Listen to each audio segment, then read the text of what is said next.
नमस्कार, मैं सुनील कुमार आपका स्वागत करता हूं आपके अपने चैनल क्या ऐसा होता है। दोस्तों, आपकी तरफ आप सोच के बताइए, अमावस्या का श्राद्ध जो सर्वपितृ अमावस्या होती है, अमावस्या को किन किन का श्राद्ध होता है आपके घर में बताइए। सोचिए, आप अपने घर वालों से पूछकर बताइए कि अमावस्या वाले दिन किनका श्राद्ध होता है और किनका करना चाहिए। इसमें पता है लोग क्या बताते हैं? इनमें ज्यादातर लोग बताते हैं कि जिन लोगों का श्राद्ध छूट गया है सभी का मिक्स करके इस दिन सभी पितरों के लिए कर देते हैं। ठीक है, कुछ सही भी जवाब है और कुछ गलत भी है, क्योंकि इसमें जब आप तर्पण करते हैं तो उनका तर्पण भी करते हैं जिनको आप जानते हैं। अमावस्या वाले दिन आप उनका भी पिंडदान करते हैं जिनको जानते हैं, जिनका नाम जानते हैं।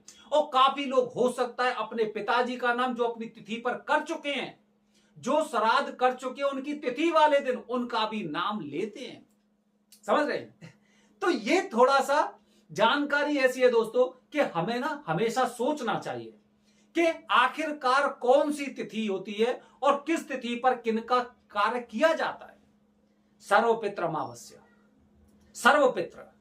सर्वपितृ सोचिए, अगर मैं आपसे एक सवाल पूछता हूं, अगर मैं पूछता हूं आप अपने पिताजी का नाम बताइए, बता देंगे।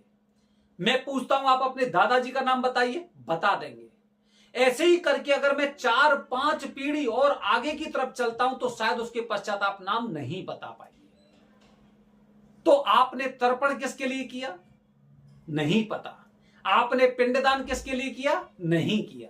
फिर हम वहां पे क्या बोलते हैं? बाबा, दादा, परदादा, उनके बाबा, इस तरह से हम उनका उच्चारण करते हैं। और यही सर्वपितृ अमावस्या वाले दिन किया जाता है। इस दिन जितने भूले बिसरे लोग होते हैं, हमारे गोत्र के, हमारे खानदान के जितने भूले बिसरे लोग होते हैं, सभी को एक साथ यहां पर पितरों को श्राद्ध किया जाता है, तर्पण किया जाता है, पिंडा दिया जाता है। ठीक है, जिसमें कि आपके मामा के पक्ष के, मतलब हमारी जो माताजी है, माताजी के पक्ष के लोग के, दूसरी तरफ हमारी ससुराल के पक्ष के लोग भी इसमें शामिल होते हैं। तभी हम इनमें भूले बिसरे लोग बोलते हैं, क्योंकि हमें भी उनकी सदगति के लिए, उनको पिंडा देने के लिए हमारा भी एक कर्तव्य, एक अधिकार है जो करना चाहिए। ठीक है, तो एक तो बात हो गई दोस्तों, ये सर्वपितृ अमावस्या का श्राद्ध इसलिए सबसे ज्यादा महत्वपूर्ण होता है क्योंकि जो जड़ होती है, हमारे पिताजी क्या है?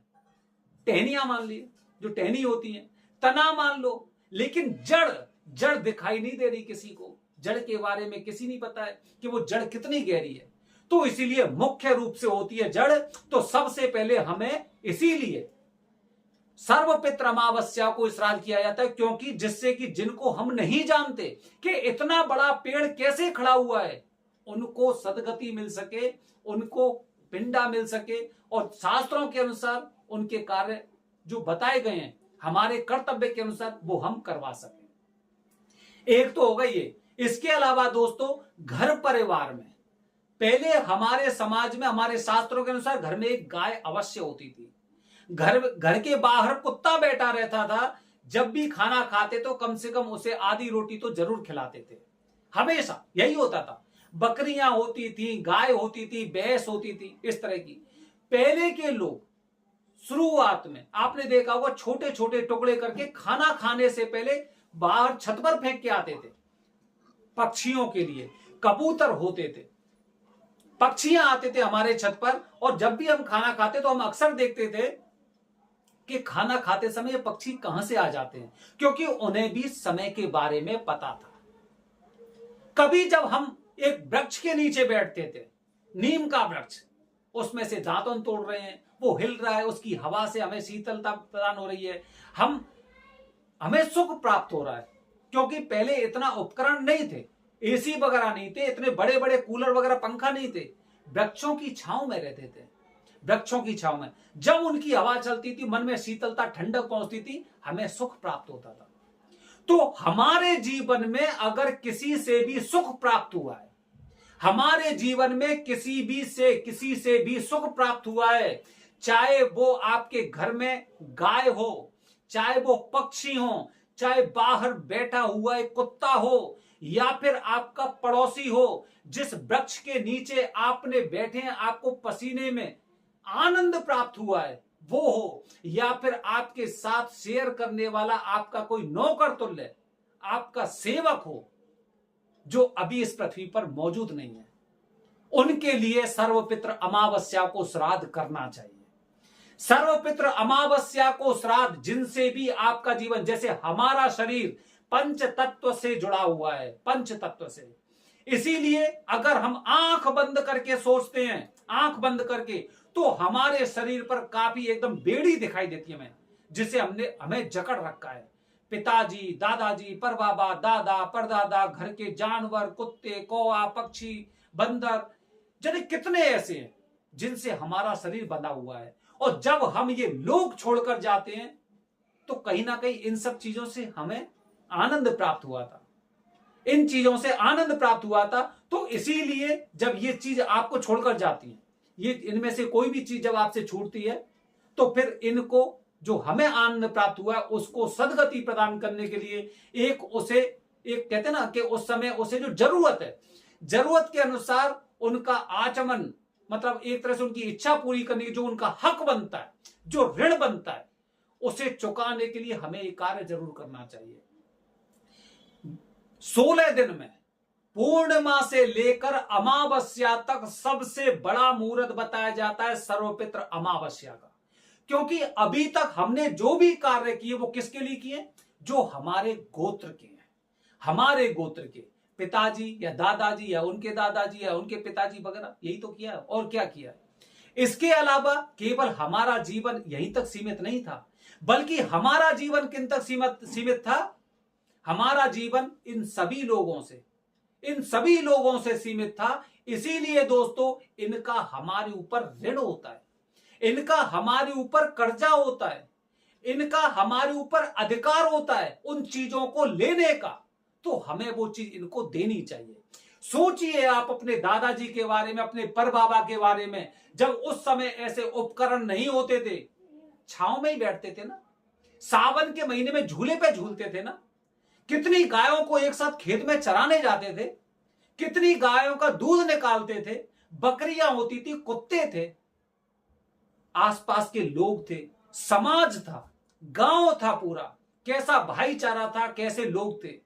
तो जिनसे भी जिनसे भी उन्हें आनंद प्राप्त हुआ था, उनका ऋण तो चुकाना पड़ेगा।